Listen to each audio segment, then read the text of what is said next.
Michael Bloomberg is apparently once again considering an independent run for the presidency, but why exactly it's coming up now, a week away from the Iowa caucuses, maybe that's something that we can actually debate. But we do have some information coming from an anonymous aide to Michael Bloomberg who says the former mayor has been upset by what he sees as extremist rhetoric from Republicans in the race, as well as a leftward turn from Mrs. Clinton, who is fending off an unexpectedly strong challenge in the Democratic primary from the more liberal Vermont Senator Bernie Sanders.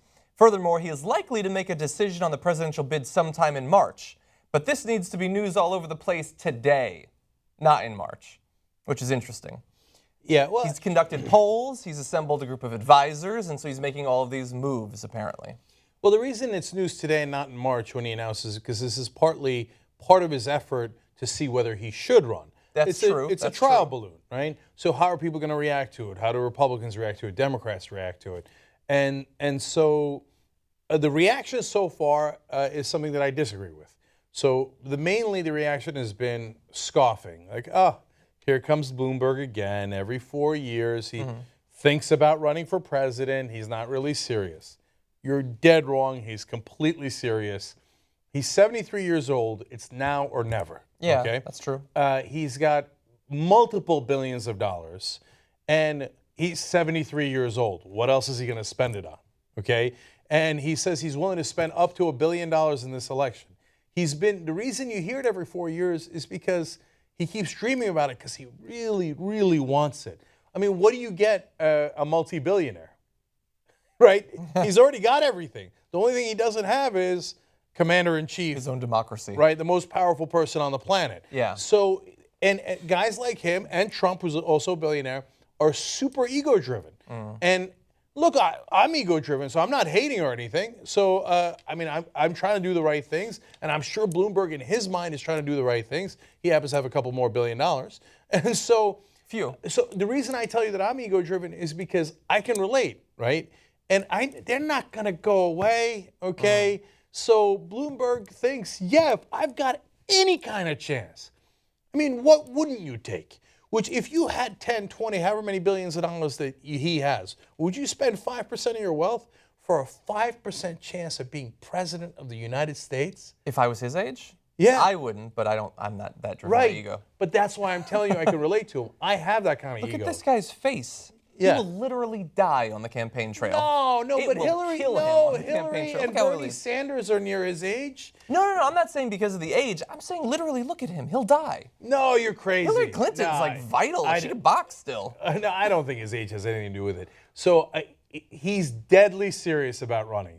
And if any election has a chance for a wild card candidate to win, you would think it would be this one. Yes. Right?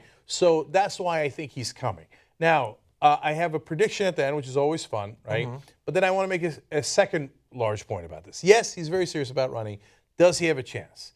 In the past, when there was speculation that came around, I would have said Bloomberg does have a chance. Now, I'm going the opposite direction and saying he does not have a chance. Well, based on the polling that they've released so far, it doesn't look amazing. We have a recent poll by Morning Consult, which obviously is not one of the largest polling firms. He got about 13% to Hillary Clinton's 36% and Donald Trump's 37%. The same poll found that 43% of voters either hadn't heard of him or had no opinion. Now, look, you could turn to that number to say, well, he could do much better, but also understand what that would actually accomplish. Because while Bernie Sanders beats Donald Trump in a hypothetical matchup much more than Hillary does beat him. But you see there in that poll, when you give 13% of the support to Bloomberg, she's actually down a point, which implies that much of that support, the majority of it, is coming from Hillary Clinton. So that would actually not help her chances. Now, I think that would be a little bit different if Bernie Sanders was around. But interestingly, when it was brought up to Hillary Clinton, the possibility of him running, she said, he's a good friend of mine. The way I read what he said is if I didn't get the nomination, he might consider it. So if it was Bernie, he would consider it. Well, I'm going to relieve him of that and get the nomination so he doesn't have to. So you might be right. He might be genuinely just considering that he wants to run. But if they are good friends, this is one way of slightly influencing some people to perhaps be scared of him running as a spoiler to get them to vote not for Bernie Sanders, but for Hillary Clinton. I'm not saying it's impossible. I mean, that it's totally possible, but I'm saying it's worth mentioning. She seems to read it that way, or at least is spinning it that way. Yeah, there are no friends in presidential politics. Remember, Barack Obama and Hillary Clinton were good friends. until Barack Obama shivved her. Yeah. Right? And to be fair, that's Trump what and Hillary politicians do. are friends. Yeah, Trump and Hillary are friends. But that's what politicians do. They run against each other, right? Nothing personal. So, no, he's going to. And if I look at those numbers, John, actually I'm not discouraged by that if I'm him. I'm slightly encouraged 13%? by that. And I'll tell you why. For a guy where 43% of the country doesn't know who the hell he is, he's getting 13%. That's not a bad number at all. Remember, he's going to spend $1 billion in advertising. Yeah. To introduce himself, to get people familiar with himself. And he's thinking, especially if it's Bernie Sanders on what he considers to be the way left, Trump what he considers to be the way right, I got the whole middle. I'm already at 13%, and I'm going to spend $1 billion. Yeah. 43% of the country doesn't even know me yet. Yeah, I mean, right? you add up all that stuff, and you get like 21%. I was having a long talk with a friend about this. It's like, I'm sorry, but the way our system is set up, and he's a smart guy, he knows this. You can't run as a third-party candidate for the presidency unless you just want to ruin things for one of the parties. I mean, you can, historically, a long time ago, if by third party you mean I was going to be a Republican and instead I create my own faux Republican Party and they all switch to me, or that for the Democrats. It doesn't work. It doesn't work in practice. Well, since no one's tried it in a big way for a long time. Since the 90s. Perot in 92, for those of you who don't remember, I mean, I was around back then. Until he dropped out, he had a real chance at winning. And then he dropped out and he came back in and totally screwed it up, right? But but Bloomberg is misjudging the moment. So despite all this positive talk about why I say he would normally have a chance, I just told you a little while ago that I don't think he does in this case. Why? Okay. So if Bloomberg had run 8 years ago, 12 years ago, and he'd run against establishment candidates, right? Then I think he would have had a lane. Because people were, even back then, were sick of the establishment, especially 8 years ago. And Bush ruined the country. And you got the Democrats and the Republicans, it's the same old, same old. I'm coming right down the middle. I'm not like them. I'm reasonable on economics, and I know what I'm doing because I'm a billionaire. But at the same time, I'm not an insane guy who's a right-winger on the social issues. Vote for me. I think that a third-party candidate could have won. It could have been Bloomberg. Today, we have the exact opposite situation. Yeah. So he's misjudged it. So people hate the establishment even more now, 8 years later. Yeah. And so if you have Bernie Sanders, well, he's already against the establishment. And you've got Trump, he's already against the establishment. In this case, the independent candidate, Bloomberg, would be representing the establishment who's so scared of Trump and Bernie Sanders. That's why everybody in New York and in Bloomberg circles are like, go get him, big guy. You got him. It can't be Trump and it can't be Sanders. It's got to be you, Michael. It's got to be you. Yeah. But no, they already rejected the establishment candidates on both sides. So when Bloomberg comes in and says to Republicans, vote for me, even though I'm pro-choice, I want to restrict guns more than almost anyone in the country does. Yeah. Okay. I'm for the nanny state where I'm going to even tell you can't drink a big gulp Coke, right? And I'm going to go down the list. There's no way the Republicans are voting for him. No way. Yeah. And then he turns around. Maybe if he built a wall or something.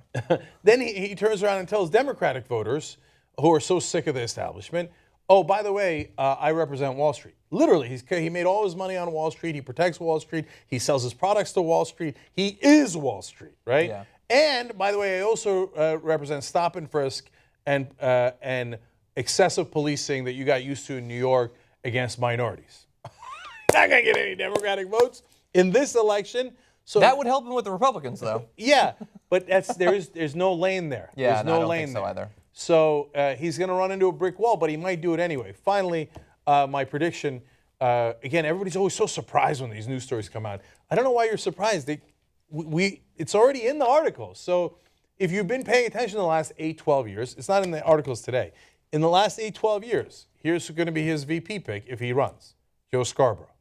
Okay? So you heard it here first.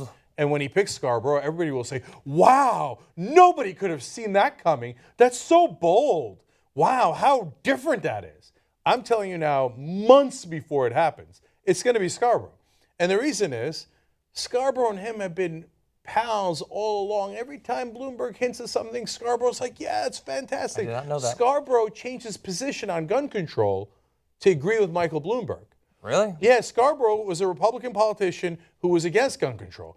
And then conveniently, when Bloomberg was thinking of running for president, and him and Scarborough are buddies, and they always talk about independent this and a reasonable middle, yada yada. Scarborough was like, I don't know what I was saying with that gun stuff. No, gun control, that's the way to go. Michael Bloomberg, pick me. You're definitely right. Okay, so the upside of that would be to see Bloomberg and Scarborough get humiliated. That would be pretty fun. Yeah. But overall, I don't want him to run. Because you're right, he's more likely to take, and Republicans are now gleeful because they believe he's more likely to take away Democratic voters, especially if it's Hillary Clinton who's running, than he is Republican voters. So it's a bad idea all around.